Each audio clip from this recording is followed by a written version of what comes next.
오늘은 2025년 요양보호사 시험을 준비하시는 여러분을 위해 노인학대 예방에 대해 알아보려고 합니다. 시작 전에 구독 한번 눌러주시면 영상 제작에 큰 힘이 됩니다. 노인학대의 개념과 발생 원인. 노인학대의 개념. 노인학대란 노인에게 신체적, 정신적, 정서적, 성적 폭력 및 경제적 착취, 유기, 방임 등을 가하는 행위를 말합니다. 중요한 것은 학대가 의도적인 가해 행위뿐 아니라 비의도적인 방임이나 소홀도 포함한다는 점이에요. 우리나라 노인복지법 제1조 2 제4호에서는 노인학대를 노인에 대하여 신체적, 정신적, 정서적, 성적, 폭력 및 경제적 착취 또는 가혹행위를 하거나 유기 또는 방임을 하는 것으로 정의하고 있습니다. 서울의 한 요양원에서 일하는 김요양보호사는 어르신을 오래 혼자 방치하거나 필요한 케어를 제공하지 않는 방임도 학대로 간주하고 철저히 예방 교육을 하고 있어요 라고 말씀하셨습니다. 노인학대의 발생 원인. 노인학대 발생 원인은 여러 요인이 복합적으로 작용합니다. 1. 노인의 인구 사회학적 특성. 노인의 연령, 성별, 교육 수준, 결혼 상태 등의 특성이 학대 위험에 영향을 미칠 수 있습니다. 부산의 한 노인보호 전문기관 상담원은 고령의 여성 노인, 특히 사별하여 혼자 사는 경우 더 취약한 경향이 있습니다. 교육 수준이 낮을수록 자신의 권리를 주장하거나 도움을 요청하는 데 어려움을 겪기도 해요라고 말씀하셨습니다. 이 노인의 건강, 경제, 심리적 기능, 노인의 신체적 기능 저하, 만성질환, 인지기능 저하, 경제적 의존성, 우울증 등은 학대 위험을 높일 수 있습니다. 대구의 한 요양보호사는 치매가 있는 어르신은 의사소통의 어려움과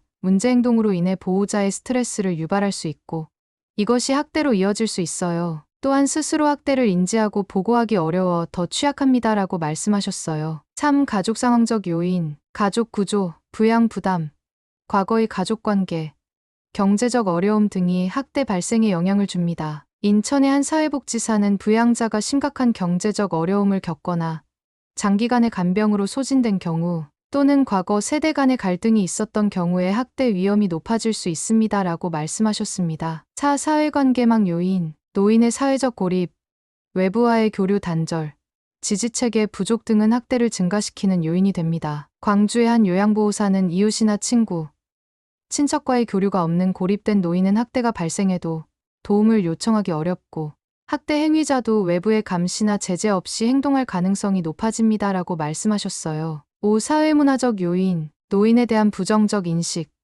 노인 차별, 노인 부양에 대한 가치관 변화, 세대 간 갈등 등의 사회문화적 배경이 학대의 원인이 될 수 있습니다. 울산의 한 노인보호 전문기관 직원은 우리 사회에 자리 잡은 노인은 부담이다라는 인식이나 전통적인 효 사상의 약화로 인한 부양, 의무감 감소 등이 학대의 배경이 되기도 합니다라고 말씀하셨습니다. 노인학대 현황. 우리나라의 노인학대 현황은 보건복지부와 중앙노인보호 전문기관에서 발표하는 노인학대 현황 보고서를 통해 파악할 수 있습니다. 2025년 현재 가장 최근의 보고서에 따르면 노인학대 신고 건수는 계속 증가하는 추세입니다. 전체 노인학대 사례의 특성을 살펴보면 학대 행위자와 학대 피해 노인의 관계는 가족, 자녀, 배우자 등인 경우가 가장 많습니다. 학대 발생 장소는 가정 내가 가장 높은 비율을 차지하고 있으며 그 다음으로 생활시설, 의료기관 순입니다. 강원도의 한 요양보호사는 정서적 학대는 겉으로 드러나는 증거가 없어서 발견하기 어려워요. 하지만 어르신이 갑자기 위축되거나 특정인을 두려워할 때는 주의 깊게 살펴봐야 합니다라고 말씀하셨습니다. 노인학대 유형. 노인학대는 크게 신체적 학대, 정서적 학대, 성적 학대, 경제적 학대, 방임, 자기방임, 유기로 구분할 수 있습니다. 각 유형별 특징과 사례를 살펴보겠습니다. 신체적 학대. 신체적 학대는 물리적 힘이나 도구를 사용하여 노인에게 신체적 손상, 고통, 장애 등을 유발하는 행위를 말합니다. 구체적으로는 밀치기, 때리기, 발로 차기, 물건 던지기, 강제로 약물 투여하기 등이 포함됩니다. 전남의 한 노인보호 전문기관 상담원은 옷으로 가려지는 부위에 상처가 있거나 설명이 모호한 부상이 반복될 때는 학대를 의심해 볼 필요가 있습니다라고 말씀하셨습니다. 또 다른 사례로 경기도의 한 요양원에서는 식사를 빨리 먹이기 위해 어르신의 입을 강제로 벌리거나 식사를 거부한다고 손목을 꽉 잡아 멍이 들게 하는 경우도 신체적 학대에 해당합니다. 음식을 먹는 속도는 개인차가 있으므로 어르신의 페이스를 존중해야 합니다라고 말씀하셨어요. 정서적 학대. 정서적 학대는 비난, 모욕, 위협, 협박 등의 언어적 비언어적 행위를 통해 노인에게 정서적으로 고통을 주는 행위를 말합니다. 예를 들면 욕설하기, 고함치기, 무시하기, 조롱하기, 위협하기 등이 있습니다. 경기도의 한 요양보호사는 어르신을 이것, 저것으로 지칭하거나 귀찮게 왜 이러세요라며 불평하는 것도 정서적 학대가 될 수 있어요. 라고 말씀하셨어요. 강원도의 다른 요양보호사는 다른 어르신들이 있는 자리에서 기저귀 갈아야 해요라고 큰 소리로 말하거나 또 실수하셨네요 라며 공개적으로 당혹감을 주는 것도 정서적 학대입니다. 개인적인 케어는 항상 사생활을 존중하며 조용히 진행해야 합니다 라고 덧붙였습니다. 성적 학대, 성적 학대는 노인의 의사에 반하여 강제적으로 성적 행위를 하거나 성적 수치심을 주는 행위를 말합니다. 성희롱, 성추행, 강제 성관계뿐만 아니라 원치 않는 성적 농담이나 불필요한 신체 노출 등도 포함됩니다. 서울의 한 노인보호 전문기관 담당자는 성적 학대는 피해자가 수치심 때문에 신고를 꺼리는 경우가 많아서 발견이 어려워요. 갑작스러운 성격 변화나 설명할 수 없는 신체적 증상이 있을 때 의심해 볼 수 있습니다. 라고 말씀하셨습니다. 인천의 한 요양보호사는 목욕이나 기저귀, 교체 시 필요 이상으로 노출시키거나 다른 사람이 볼 수 있는 상태에서 케어를 진행하는 것도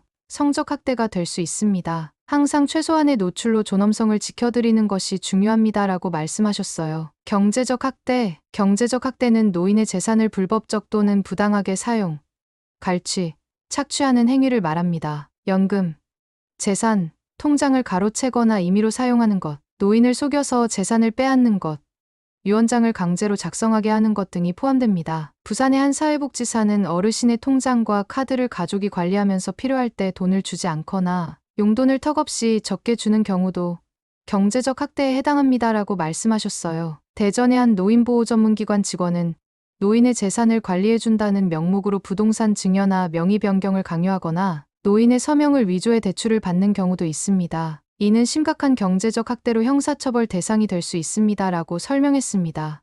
방임, 방임은 부양의무자나 보호자가 노인의 의식주 및 의료를 포함한 기본적 보호와 치료를 소홀히 하는 행위를 말합니다. 노인에게 필요한 식사를 제공하지 않거나 의료 처치를 소홀히 하거나 장기간 혼자 내버려두는 등의 행위가 포함됩니다. 대전의 한 방문간호사는 독거 어르신 중에 며칠간 식사를 하지 못해 탈수 상태인 경우를 발견한 적이 있어요. 가족의 방임으로 건강이 심각하게 위협받는 경우가 많습니다. 라고 말씀하셨습니다. 울산의 한 요양보호사는 욕창이 있는 어르신을 체위 변경 없이 계속 같은 자세로 두거나 기저귀가 젖었는데도 교체하지 않고 방치하는 것도 심각한 방임입니다. 이로 인해 피부감염이나 요로감염과 같은 합병증이 발생할 수 있어 더욱 주의해야 합니다. 라고 말씀하셨어요. 자기방임, 자기방임은 노인 스스로가 의식주 제공 및 의료 처치 등의 최소한의 자기보호 관련 행위를 의도적으로 포기 또는 비의도적으로 관리하지 않아 심신이 위험한 상황이나 사망에 이르게 되는 경우를 말합니다. 인천의 한 요양보호사는 우울증이 있는 어르신 중에는 식사를 거부하거나 약을 복용하지 않는 등 자기관리를 포기하는 경우가 있어요. 라고 말씀하셨어요. 경남의 한 방문간호사는 한 독거 어르신은 집안에 쓰레기를 계속 쌓아두고 기본적인 위생관리도 하지 않으며 생활하셨어요. 이런 비위생적 환경은 건강에 심각한 위협이 됩니다. 자기방임도 학대의 한 형태로서 전문적 개입이 필요한 경우입니다. 라고 설명했습니다.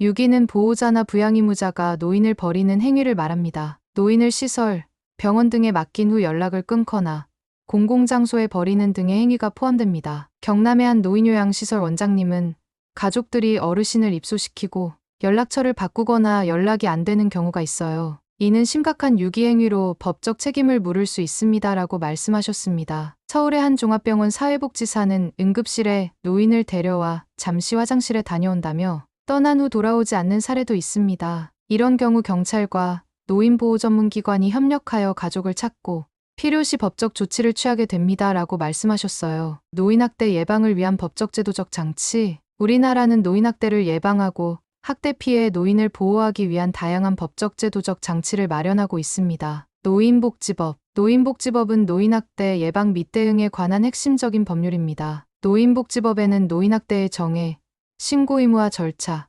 응급조치와 보호조치, 학대 행위자에 대한 처벌 등이 명시되어 있습니다. 서울의 한 노인보호 전문기관 직원은 요양보호사는 대표적인 신고 의무자로 학대 의심 상황을 목격했을 때 즉시 신고해야 합니다. 신고 의무 위반 시 500만 원 이하의 과태료가 부과될 수 있어요. 라고 말씀하셨어요. 노인보호전문기관. 노인보호전문기관은 노인학대 예방, 신고 접수, 현장 조사, 피해 노인 및 학대 행위자에 대한 상담, 법률 의료 지원 연계 등을 담당하는 기관입니다. 2023년 기준으로 전국의 중앙노인보호 전문기관 1개소와 지역노인보호 전문기관 38개소가 운영되고 있습니다. 부산의 한 요양보호사는 노인보호 전문기관 신고번호를 항상 휴대전화에 저장해두고 있어요. 학대 의심 사례를 발견하면 즉시 신고합니다라고 말씀하셨습니다. 학대 피해 노인 전용 쉼터. 학대 피해 노인 전용 쉼터는 학대 피해의 노인을 임시 보호하고 심신 회복을 지원하는 시설입니다. 쉼터에서는 의식주 제공,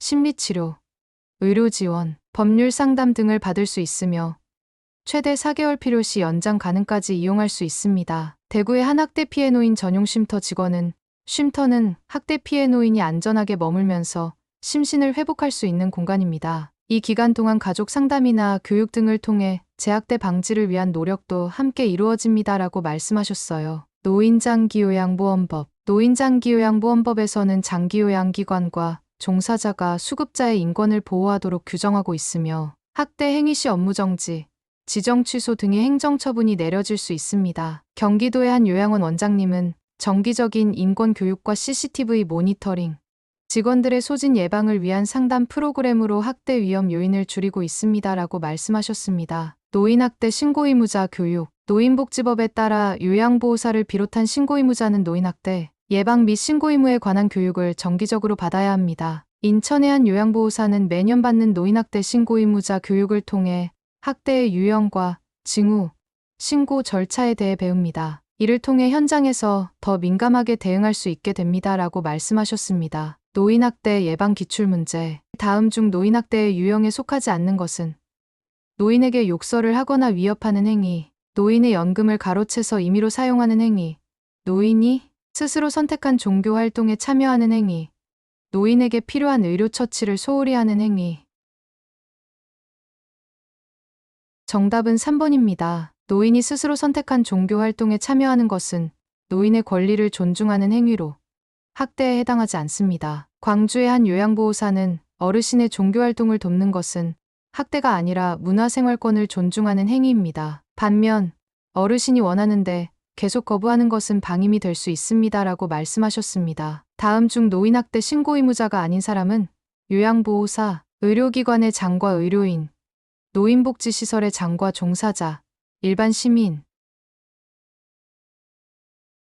정답은 4번입니다. 노인복지법 제39조 2육에 따르면 요양보호사, 의료인, 노인복지시설 종사자 등은 신고의무자로 지정되어 있지만 일반 시민은 신고의무자는 아닙니다. 다만 일반 시민도 노인학대를 알게 된 경우 신고할 수 있습니다. 서울의 한 노인보호 전문기관 상담원은 신고의무자는 학대 의심 사례를 발견하면 즉시 신고해야 하며 미신고 시 과태료 처분을 받을 수 있습니다. 모든 신고는 철저히 비밀이 보장됩니다라고 말씀하셨어요. 다음 중 노인학대 예방을 위한 올바른 대처 방법이 아닌 것은 학대 의심 상황 발견 시 즉시 노인보호 전문기관이나 경찰에 신고한다.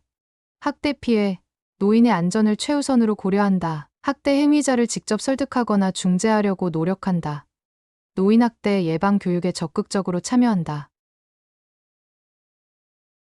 정답은 3번입니다. 학대 행위자를 직접 설득하거나 중재하려는 시도는 상황을 악화시키거나 자신도 위험에 처할 수 있어 권장되지 않습니다. 전문기관이나 경찰에 신고하여 전문가의 개입을 통해 해결하는 것이 바람직합니다. 부산의 한 요양보호사는 학대 상황에 직접 개입했다가 오히려 위협을 받은 적이 있어요. 이후로는 즉시 112에 신고하는 방법을 택하고 있습니다라고 말씀하셨습니다. 요양보호사로서 노인학대 예방을 위한 올바른 역할은 학대 의심 상황을 발견해도 확실한 증거가 없으면 신고하지 않는다. 노인의 작은 행동 변화나 신체적 징후에 주의를 기울인다. 업무 스트레스가 있어도 노인에게 감정적으로 대응해도 괜찮다. 노인학대 예방 교육은 선택적으로 참여한다. 정답은 2번입니다. 요양보호사는 노인의 작은 행동 변화나 신체적 징후에 주의를 기울여 학대, 징후를 조기에 발견할 수 있어야 합니다. 1번은 의심 상황만으로도 신고할 의무가 있습니다. 3번은 스트레스가 있더라도 노인에게 감정적으로 대응해서는 안 됩니다. 4번은 노인학대 예방 교육은 의무적으로 참여해야 합니다. 대전의 한 요양보호사는 평소 밝던 어르신이 갑자기 위축되고 설명할 수 없는 멍이 있을 때 학대를 의심하고 신고했더니 가족에 의한 학대가 밝혀져 적절한 조치가 이루어졌습니다라고 말씀하셨어요. 오늘은 노인학대의 개념, 발생 원인, 유형, 예방을 위한 법적 제도적 장치에 대해 알아보았습니다. 요양보호사로서 노인학대 예방과 대응에 관한 지식은 시험에서뿐만 아니라 실제 현장에서도 매우 중요합니다. 오늘 알려드린 내용이 도움이 되셨다면 구독과 좋아요 한번 눌러주시면 합격을 위한 영상으로 보답하겠습니다.